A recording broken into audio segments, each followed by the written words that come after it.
All right, let's get started. Welcome back. Welcome to Steel Design. I'm going to try and get in the habit of starting to do something like this at the beginning of each lecture. I got a comment from my 103 course that said they really liked the fact that at the beginning of the YouTube videos they could just hit pause and write down everything that they needed to know. So I thought, you know what, I've been meaning to do something like a little announcement slide for all my other classes. I figured, what the heck, let's go ahead and do it. So welcome back to the spring semester. As you see, Huntington gave us a very warm reception today, right? What's it, like 15 degrees? What is it, something like that? What's it? 18? Okay, well, that's better. That's better. What's it? All right, so welcome to Steel Design. Today's going to be pretty basic, just the overall, hey, here it is, of the course. Just so everybody's aware of the schedule, we are going to have our first homework that's going to be assigned on Friday, so you don't have to worry about anything for the rest of the week. What I'm going to do today is go through the syllabus, go through just the basic course operation stuff. We'll get into some very fundamental stuff today. We're going to talk a little bit about LRFD today, which if you've had me for concrete design, then it should be fairly familiar stuff, the whole 1.2 times the dead plus 1.6 times the live stuff. It's probably been a while, but I know you folks who've had me for concrete design have heard all of that. If you have concrete design in an hour, we will discuss it in very significant detail, so don't worry if it goes a little bit like that. So let's start off, let's go through the syllabus. So let me go ahead and pass that out. So let's see, so 1, 2, 3, 1, 2, 5, 6.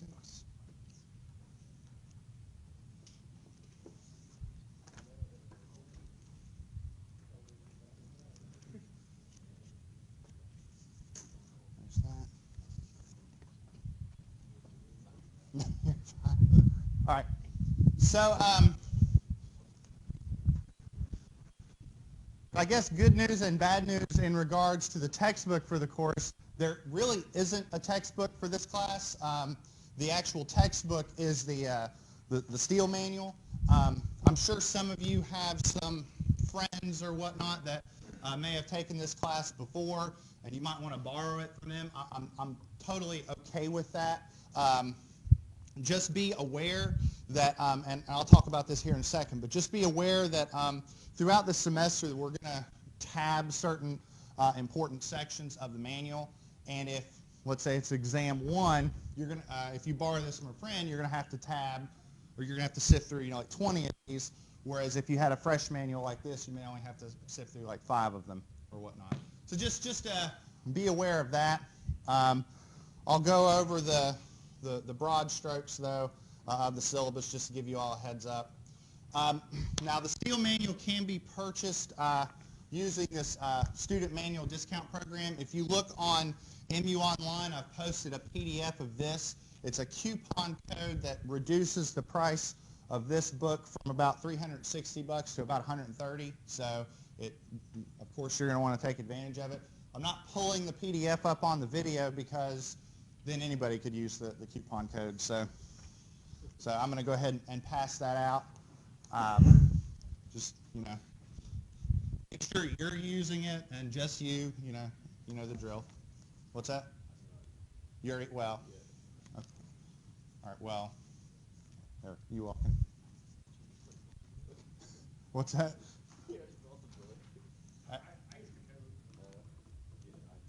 Yeah, I sent an email out to everybody.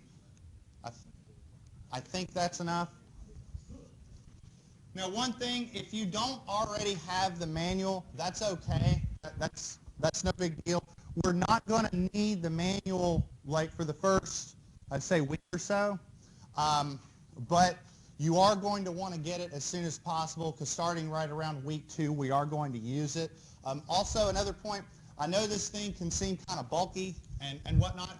You really are going to want to bring it to class. We are going to use it in class. There's going to be a lot of times where we'll have a lot of in-class design examples, and you'll really need it with you in order to make sure that you're looking in the right tables, that you're interpreting the beam charts or the KL over R tables or what have you correctly. So make sure that you bring it with you. I know it's clunky and whatnot, but you'll definitely want to have it. Let's see, what else? Grading basis, I think this is pretty typical for a lot of my classes.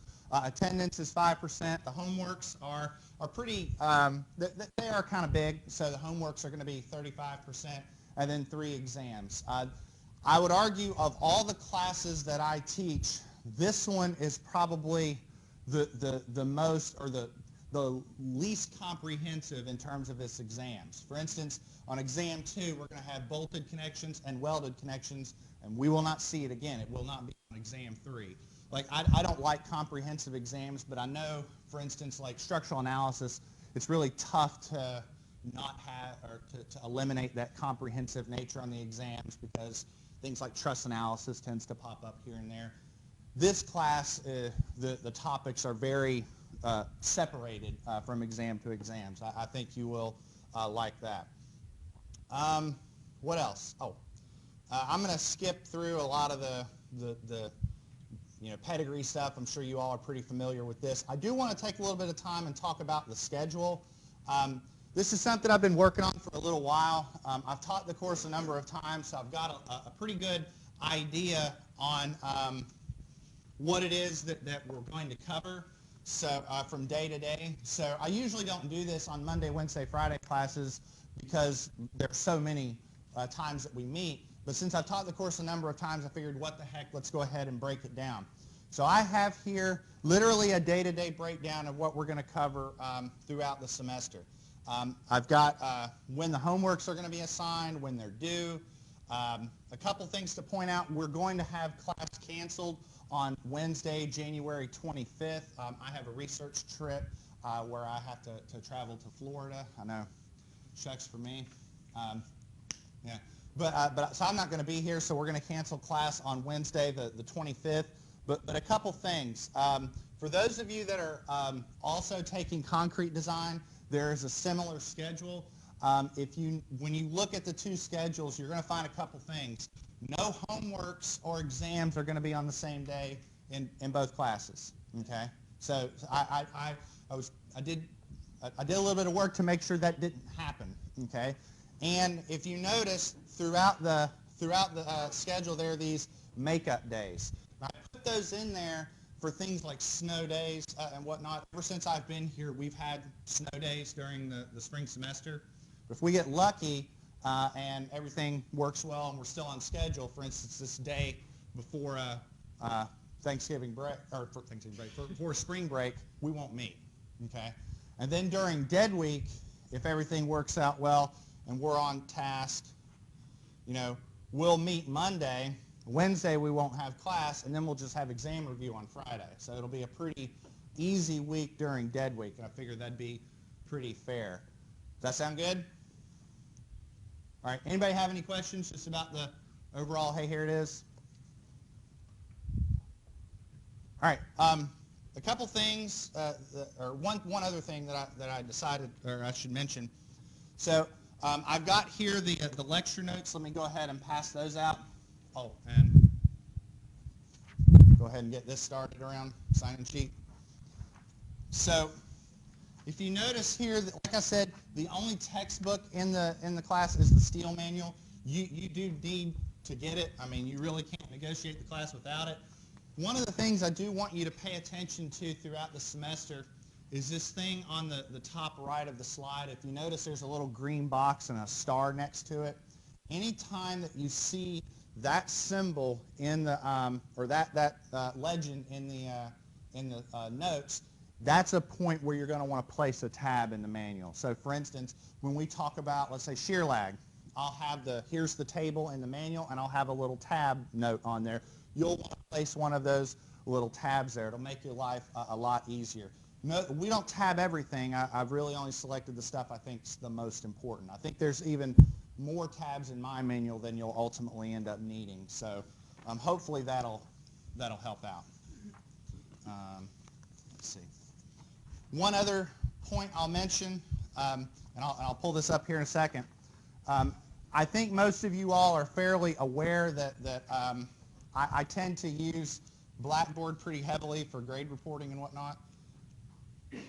think that's enough. If you look on Blackboard already, I'll just pull up mine. You will see that, now I've already got all the notes posted, all of them. Now, if you look, you're only going to be able to see Lecture Notes 1, the ones I handed out today. But I want you all to be aware that everything's going to be on Blackboard. One short? I'm sorry.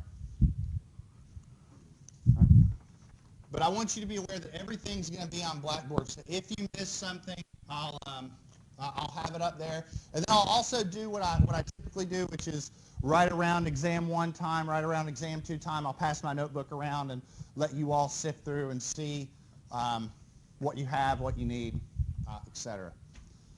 All right. Does anybody have any questions in general about course operation? Maybe it'd help if I turn that on. Homeworks, you all have the homework schedule. I believe there's a total of 9 homework assignments throughout the semester. Some are longer than others, but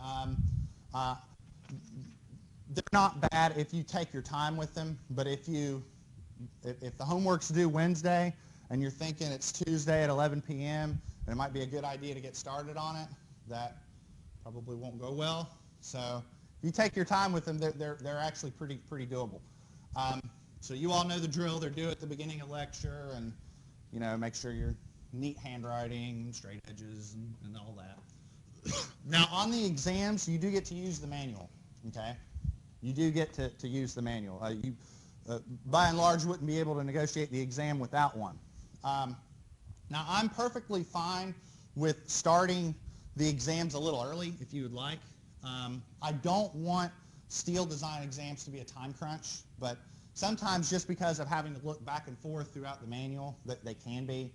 It's just sort of the nature of the beast. But if you'd like, we can meet at 8:30 and start the exams a little early. I just don't want you all to have issue with the exam because of time. But we can discuss that when exam time gets closer and closer. But you can use the steel manual. You can use a formula sheet. You all know the drill. You can put anything on the formula sheet except for worked out examples. And there's that. Any questions? All right. So today, what I want to do today and for the next couple of days is talk about really 2 big items. I want to just talk about the general structural engineering process that we're going to engage in, and then I want to talk about loads. When we went through all the stuff in structural analysis, the loads were really just sort of given to you. Here's a beam, it has 2 kips per foot, go. Draw a shear diagram, draw a moment diagram, get deflections. But where'd the loads come from? How do you take a building, like this, a multi-story Weisberg Applied Engineering Complex, and whittle a component down to a simply supported beam that has 1.2 kips per foot? Like, how do you get from point A to point B? I want to talk a little bit about that. I'm going to do something a little different. In here, what I've decided to do is talk about lateral loads, so things like wind load and seismic.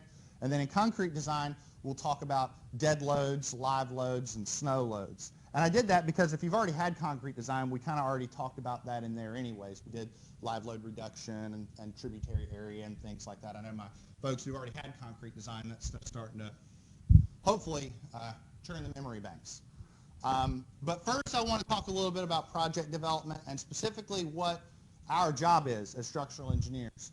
I think that when you take a class like structural analysis, you sort of get lost in the minutia and the math, and you start thinking, what are my boundary conditions and what's the 4th order differential equation? You keep getting lost in the math. It's like, wait a minute, what are we even doing here? What's our job?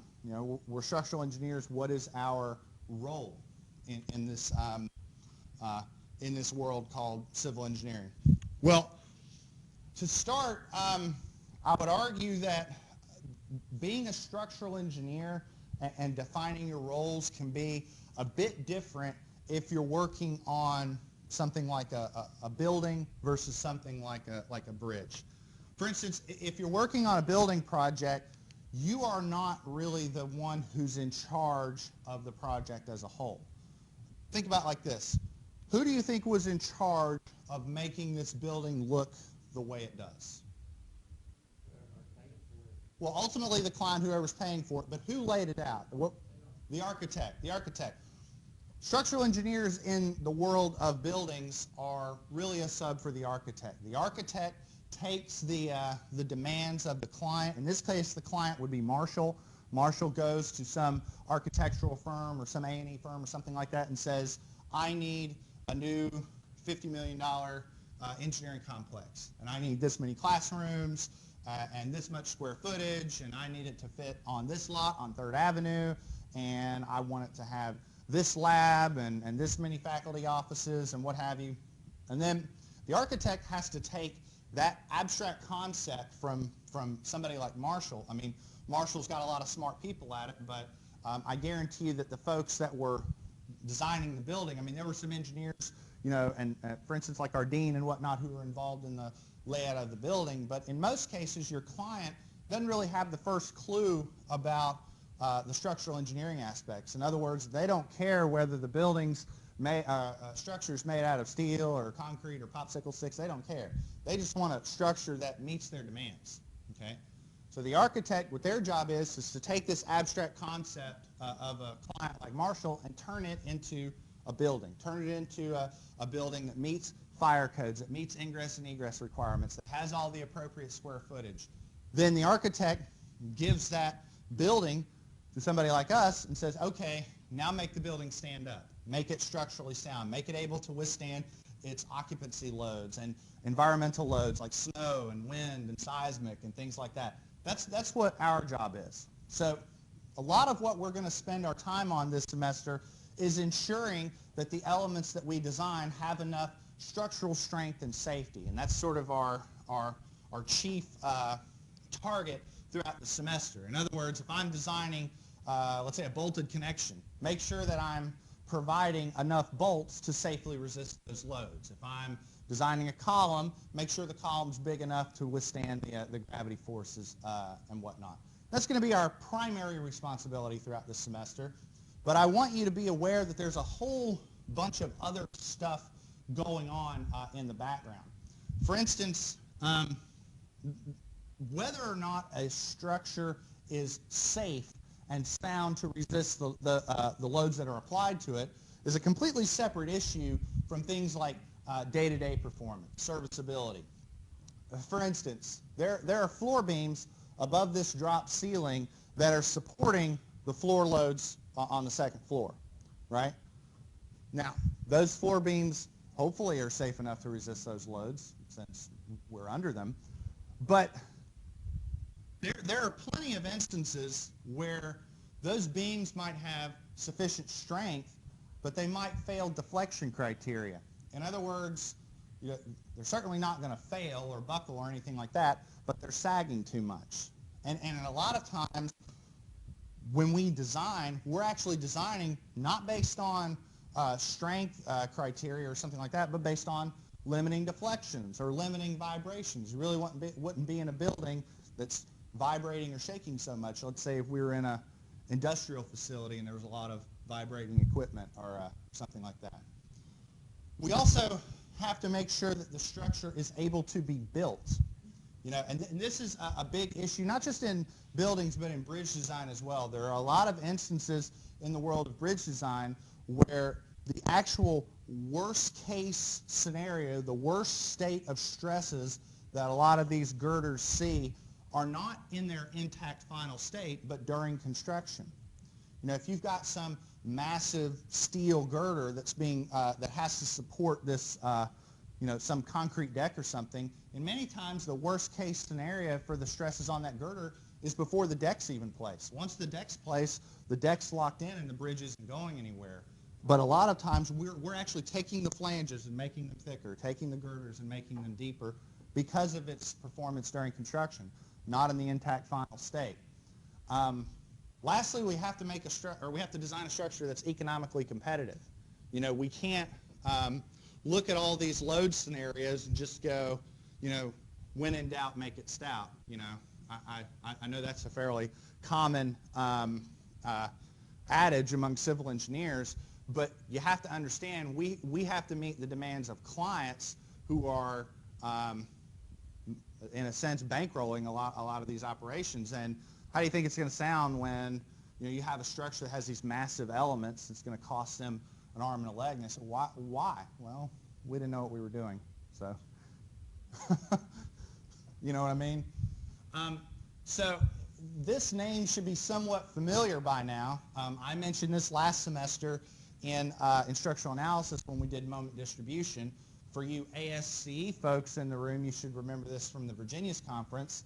But Hardy Cross was a famous civil engineer, not only in the world of structural engineering, but in other areas like H&H and what have you. And he had a very famous quote about structural engineering. He said that strength is essential, but otherwise it doesn't matter. So we're going to spend a lot of the time this semester looking at safety and things like that, but I just want you to have in the back of your head this notion that there's a lot more going on. Yes, sir? What's H&H? Hydraulics and hydrology. That's a good question. Now, how many of you are in hydraulics this semester? All right. So remember when at some point you all do pipe network analysis, remember that whole moment distribution stuff we did at the end of structural analysis. It's going to be somewhat related. Instead of carrying over moments, you're going to be carrying over pipe flows and things like that. All right. Y'all remember that?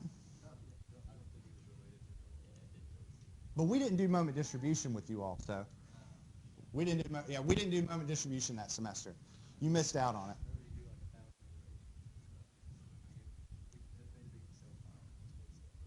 All right. Structural analysis, folks, is this familiar? All right. Yeah, we didn't have time. Yeah, we didn't have time. We had a shorter semester then, so I cut it out. Remember, we were on 14 weeks then. Don't get me started. What's that? You can complain about anything. I personally will not stop you. So. All right, I do want to walk you a little bit through the process, what it is that happens from start to finish. Now, I'm doing this for a particular building project. Keep in mind, for bridges, things are a lot different. For instance, let's lay a couple things out for bridges, and then we'll go into this. In building design, your client is somebody like Marshall University or John Hancock Insurance or somebody like that who wants to design a new corporate headquarters or something. In bridges, who's your client? The government. We're talking about the state, the DOH. They're your client, okay? So that's point one that completely changes things. There tends to be a far higher degree of regulations that need to be fulfilled since you're using taxpayer dollars. That's point one. Point two, when you look at a building, there's a whole lot more going on in the cost of a building than the structure. I mean, if I take this building, there was far more than just the steel and steel beams and columns and bolts and welds that went into this. There's paint, there's TVs, there's these flat screen TVs in every room. There's desks, there's carpet, there's paint on the walls, there's plumbing, there's electrical. There's a lot of money that went into things for this structure that didn't even have anything to do with the structural system. Okay, but in bridges, that's not the case. All right, in bridges, that's the whole project is the structure. You know, you have a few beams, you have a concrete deck, and then that's it. So in the world of bridges, the responsibility of a structural engineer is a lot different because unlike with buildings where the structural engineer is a sub of the architect and the architect is working for the client, in the world of bridges, the structural engineer pretty much runs the whole project because they're the ones designing the entire system. Okay, so your responsibilities and your work products are a little different in the world of bridges than they are in buildings. Let me go through just a general sort of, hey, here it is for what you would do for buildings. And Granted, a lot of this stuff is fairly similar for bridges, but I just want you to understand that your responsibilities are a little different because the hierarchy is a little different. So at the very beginning, you start off actually defining the project. I mean, the architect and the land developer and whatnot has probably worked with the client to develop a general idea for what it is they want. They need a building with X square feet, this many rooms, these facilities, et cetera, this much parking, and all of that. And then it's time for you as the structural engineer to come in and start roughing out a general idea of what's going on. You'll start off by just making sure you have a pretty good definition of the project. What's the function of the building? Its general layout. What are you designing it for? We'll talk about things later on like risk categories. What are the environmental loads you need to consider, et cetera, et cetera. And then before you even start getting any work done, it's time to start talking a little bit about the money, talking about schedules, fees, how things are going to be communicated, your scope of work, and all that stuff. And then it's time to get the contracting done and get the work started. Once that's done, it's time to start in a preliminary fashion, I guess I should say, laying out the structure. Make sure you've got the criteria down pat, maybe come up with some rough ideas of how deep the beams need to be, the size of the columns, what type of structural type you're going to use. For instance, you think about this. This is a steel framed system, but right down the road, 3rd Avenue parking garage, that's a precast concrete structure, right? Different structures are more appropriate for different systems. Just depends on what's going on. What type of lateral systems are we going to be using? And we'll talk about that in a little bit, in a little bit of detail later on. Are we going to be using brace frames? Are we going to be using moment frames? At some point, we're going to have to talk about the geotechnical requirements. What's going on with the soil properties? What type of foundations are we going to use? Are we going to be using shallow foundations, deep foundations, any piles, any things like that? Stuff matters. Okay. Once you've got that down, as I'm sure you all are or should be aware by now, design is a highly iterative process. There's going to be some back and forth between you and the architect and the client to ensure that the design makes sense. For instance, you look at this room and how many column lines are on this back wall. What is that? 3 or 4 or something like that. Is the client okay with that? I guess they were. But making sure all that stuff makes sense. Make sure that your structural analysis is finalized. Again, highly iterative. Make sure that you've got all your plans drafted out, your construction specs drafted out. Make sure everything is coming together. Then it's time to start going into construction. Before that, though, you have to make sure all your bid documents are taken care of. You're probably going to have bid meetings with contractors and things like that. And then as the project is going on, usually structural engineers are going to be involved in inspection, things like weld inspection, make sure the structure is appropriately plumbed during construction, and things like that. Yes, sir? So how does the architect just get chosen, at least like for government projects and stuff like that? They don't have the in-house architect. Does that get bid out, or does that just get chosen? Are you talking about if an architect designs some like federal building or something like that? Just in general.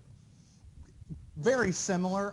There's usually a fair amount of vetting in terms of the budget. Because it's taxpayer dollars, there's usually more strict requirements in terms of documenting where their dollars are being spent and what have you. But in the end, it's still sort of the same idea. I mean, the federal government, let's say if they're building a new federal building or what have you, the government is still going to contract that out to some A&E firm to help scope that out, to lay it out and make sure they're fine with it. I'd argue that if it's a government building, sometimes the layout and the guidelines might already be defined for them, and the architect might be doing a little more just grunt work than they would on another project. This isn't for instance, this isn't a government building project, but this is an example. How many of you have been to Virginia Tech's campus before? Okay. If you've been to Virginia Tech's campus and you go to the main area of campus, what can you tell me about the buildings? Anybody, what do the buildings look like? If you've ever been on campus. What's that? There. Yeah. All the buildings on Virginia Tech's campus are covered with a particular stone. Okay. They have a particular stone facade. In fact, it's set forth in Virginia Tech's requirements that if you're on the main area of campus and you stand there, any building that you see must have a facade made out of, it's called Hokie stone. Okay. So the architect can't go in and say, well, we're going to use a brick veneer. Nope. No, that's already decided for them. You know what I mean? So it's a constraint that they would go under. I don't know much of, I'll be the first person to admit, I don't know much about federal institutional design, but I would imagine that architects have a fair number of guidelines that they have to meet. But in the end, the process would be generally the same. That's a good question. Any others? This is good stuff. This is very conceptual and just informational in nature. But this is something that I think that you all as engineers just need to keep in the back of your head just throughout your careers. I have here two plots that are largely saying the same thing, but they're incredibly important. So for instance, here on the left is the ability to influence the cost of a project versus time. In other words, at the very beginning, when you're just in planning stages and you're deciding whether or not it's going to be a brace frame or a moment frame or how many beam lines you're going to use per bay, that's when you really have significant chance to change the final cost of the project. You really can't, once the project, hits the ground running, it's almost like a snowball rolling down the hill. By the time it gets, down to the bottom and it's this big, you really can't do much to stop it. In other words, when you're installing the structure and you're putting together beams and columns, you really can't change the cost of the project by then because you're already too far into it, okay? But on the flip side, you also have to consider the cost of a change over time. For instance, it doesn't really cost much to change your conceptual plan of the project at the very beginning. If you decide after a little bit of work, a brace frame really doesn't make sense, let's go with a moment frame. Well, that doesn't cost anything to change at the very beginning. When you're fabricating the elements and you go, oh, changed my mind, it's time to go with a brace frame, well, that's going to cost a little bit of money, okay? So just make sure you're keeping that in the back of your head, all right? Any questions? All right. Okay. I'm going to talk about this stuff real quick. Now, let me forewarn the folks in the room who have not had concrete design. If you are in concrete design here in about 10 minutes, don't worry, we're going to go over this in very significant detail. But for those of you who have already had concrete design, this should be somewhat familiar. I just want to briefly touch the design philosophies that we typically use in civil engineering, and particularly focus on LRFD. In concrete design, we used LRFD to size beams and columns. We use the same design philosophy in here, and even the same load combinations and load factors. So for you concrete folks, this should be somewhat familiar. I'll touch on this in more detail in the next, in concrete design. But all in all, the reason for even developing what we call a design philosophy, and let me be clear, a design philosophy is just a fancy way of saying how we incorporate safety factors. And you all, regardless of if you had steel or concrete design, you should be fairly familiar with safety factors at this point, am I correct? Now, why do we even use safety factors? I mean, what's the point? Aren't we engineers smart enough that we can account for every single conceivable possibility within a given project? Aren't we smart enough that we can do that? Of course not, yeah. There are things that we are uncertain about, okay? So we use safety factors to address those uncertainties, We design for what we know, but we also know that there are things like load estimation and material quality and things like that that we're not 100% on, so we say, let's apply a safety factor. Now, there's two ways of doing that. or at least two general ways of doing that. One of them, which is probably what you're more familiar with, is just say, let's just use a factor of safety of 2. You know, just take the capacity and divide it by 2, and that's what's usable. And that's fine. In some areas like geotechnical engineering, there's really no other way of doing it. Because any geotechnical engineer will tell you, you can do a boring right here and then a boring right over there and get two completely different set of soil properties, right? So because of that, you have to just, you know, use the average properties that you come up with and then incorporate a factor of safety that you think makes sense. Geotech is one of those areas that's highly variable. We're not talking about geotech, though, in here. We're talking about structural engineering, and a lot of the components that we're talking about are manufactured products, things like bolts. In concrete design, things like rebar and whatnot. Those are manufactured products, as well as with beams and columns and things like that. So we can be a little more scientific and a little more refined. What we end up doing is this. We end up developing a design philosophy that's known as load and resistance factor design. And it's just a fancy way of saying that we apply two different types of safety factors. We apply safety factors to the loads and safety factors to the resistances. Okay? So the loads are things like dead load, like snow load, like wind load, earthquakes, things like that. For each one of those types of loads, we apply load factors, each one to try and address their specific uncertainties. Okay? Same thing with resistance. We apply different resistance factors to elements experiencing compression versus elements experiencing tension versus things in bending versus things in shear.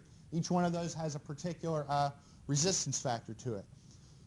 The long and short of what we're trying to do is we're trying to address uncertainty. Now, I think uncertainty, I think probability. Now, I know you all are you just love probability and statistics, right? Just love that stuff, right?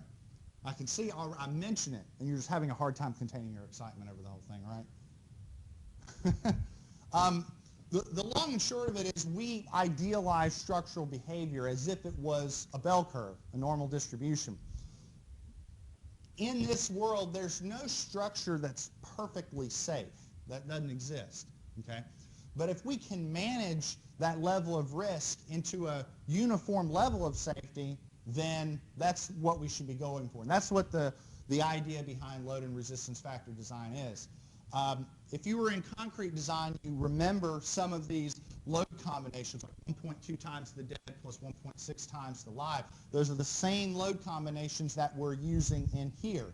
So that's a pretty nice finding. So it's not new, for instance. It's also one of the good reasons why taking steel design and concrete design at the same time go hand in hand. They go very well together because it's not like there's a separate design philosophy in here versus in concrete design. It's the same load combos and whatnot. So it's not like you're having to remember two different ways of doing things. It's pretty nice. Now, like I said, we'll go over this in very significant detail here in about, about 10 minutes or so. Does anybody have any questions? I know if where did you get 1.2 and where did you get 1.6? Or we'll discuss that here in a little bit. But what I'm most interested in right now is that you understand the idea behind trying to address uncertainty and how we use safety factors not only for the loads, but safety factors for the resistances as well. We'll get into the specifics and the nitty-gritty details later on. Everybody good? All right. This is what I'm going to do. I'm going to at least try and give you an overview of what it is we're going to talk about with lateral loads, but we're not going to get into very nitty-gritty details in here. We'll start that on Wednesday. But I want to at least begin some stuff on structural loadings. My concrete folks have already seen some of this last year when we did things like tributary area, live load reduction, and things like that. We're going to spend some time doing that as well. But what I wanted to do is say, okay, let's talk about something new in here. And I've mentioned wind loads and seismic loads before, but I never really got into very significant detail. And I said, you know what, we got time. Let's do it. Let's get into some detail. So I want to talk about the different type of loadings. Now, I know you all don't have this slide packet. I'll bring it on Wednesday.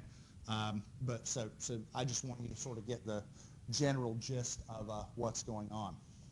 Now, our goal here for this portion is to discuss the loads that go on structures. We're going to focus on wind and seismic in here, but we'll review the dead load, live load, and snow load stuff later. One of the big issues that we have to address is where do we get these loads from? In other words, where do you think I would find the degree of snow load for Huntington, West Virginia? You know what I mean? Where do you find that? You know, you have to have some source, some specification. The specification that we tend to use in the world of civil engineering is called ASCE 7. ASCE 7 is a standard, obviously published by ASCE, and it's the minimum design loads for buildings and other structures. And this document basically lays it all out on the table. What are the snow loads for a given area? What are the wind loads for a given area? What's the live load for a school versus the live load for a theater versus the live load for a hospital and things like that? Yes, sir? Yeah, what if the climate changes? I know in Saudi Arabia, the northern part of Saudi Arabia for the past 5 or 6 years, it's seen snow, and that wasn't there the past 20 years. That's a great question, and I probably need to get in the habit of this to repeat the question so that you can hear it on the recording. So the question is, what happens if the loads change? Like if you're in a given region, let's say Saudi Arabia, where the snow loads are suddenly changing or whatnot. It's a great question. And the answer is these come out periodically. Right now we're using ASCE 7 2010, and they're currently trying to adopt ASCE 7 2016, although I guess it should be 2017 and whatnot. But these things get periodically released every so often. And you'll see things like changes in the snow maps and changes in the wind speed maps and things like that. ASCE 7 just recently redid how they address wind altogether. Like that was a very big overhaul to the spec.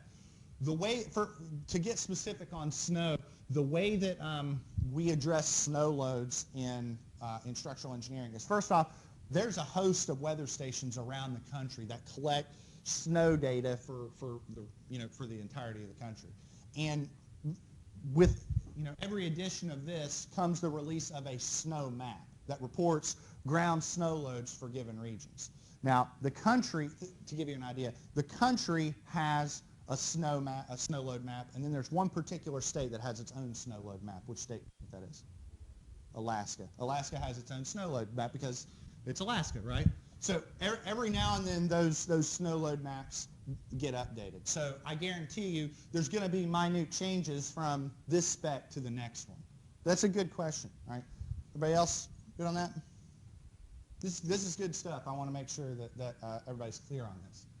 Now, like I said, in here we're going to talk about lateral loads, and there's really two types of lateral loads that buildings experience. By lateral loads, I want to be clear, I mean loads that are acting this way, okay? Gravity loads are acting up and down. And in the world of structural engineering, there's really two types of lateral loads that buildings experience, and that's wind loads and earthquakes, okay? Now, wind loads are handled a little differently. Do you like my picture? It is not. I have cats. My Corsi Val ratings just dropped. No, I still like dogs. How many cats? We have 3. I couldn't handle any more though. Well,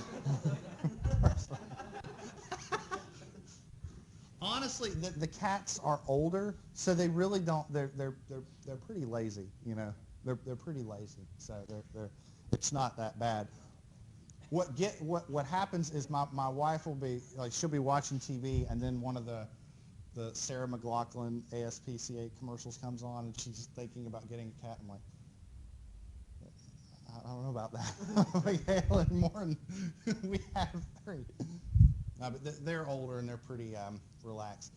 I put this picture up here, though, not only for a little bit of humor, but to make a specific point. Gravity loads and lateral loads are handled a little differently in the world of in the world of structural engineering. For instance, gravity loads are things like occupancy, like live load. Us, we are a gravity load. We act up and down, okay? The entire building has to be designed to withstand gravity loads in some fashion or another. In other words, if I was in this classroom, these floor beams would have to resist these loads up and down, okay? But the entire building is not designed to withstand lateral loads, okay? For instance, if we're talking about a car seat, we don't design the entire car seat to hold you back in the event of a collision, right? The entire car seat doesn't hold you back. There is a particular system that we install in that car seat, and it's going to hold you back during a collision, right? We call that system a seat belt. Make sense? We don't design the whole car seat to hold you back. We only design the seat belt to hold you back. We do the same thing in buildings, okay? So for instance, the two primary lateral systems that we use in steel buildings are either braced frames or moment frames. A braced frame is taking literally diagonal bracing elements, almost as if we're treating this entire bay as a big truss, and this is what holds the building up under some lateral effect like a wind or an earthquake event. We don't place those braces everywhere, just in very specific locations. Where we place them is largely a function of two things. We try and get the most structural efficiency that we can out of those braces, but there's also the architect. Architects like nice open windows, and more often than not, they don't like these big diagonal braces covering their windows. So sometimes we've got to be a little crafty where we put them. Another option is to use moment frames, and a moment frame is basically just using a much more rigid frame line along a given set of the structure. There are positives and negatives to using brace frames versus moment frames. These connections for moment frames can tend to be pretty expensive, but you have nice open window space and whatnot. It's just a function of the economy and the price of steel and fabrication at the time. But these are the two primary ones that we use. Let's see. All right. We're starting to get close to where we should probably call it. What we're going to do next time is start to discuss the primary primary load effects that happen laterally on structures, particularly wind and seismic. Wind can get a little complicated because wind pressures increase the taller the building gets, so you have to address that in some fashion or another. And then earthquakes can get a little complicated because they don't even load the building, they accelerate the building. So you have to break out some force equals mass times acceleration stuff and all of that. So that's all I've got for you today. I'll have this slide packet for you next time, and we'll start digging into wind and seismic loads a little bit. Again, you'll get your first homework assignment on Friday. Until then, if you haven't already done so, I would order this now. It should come in within about a week. And that's all we got. We'll see you next time. Well, we'll see you in a few minutes, yeah.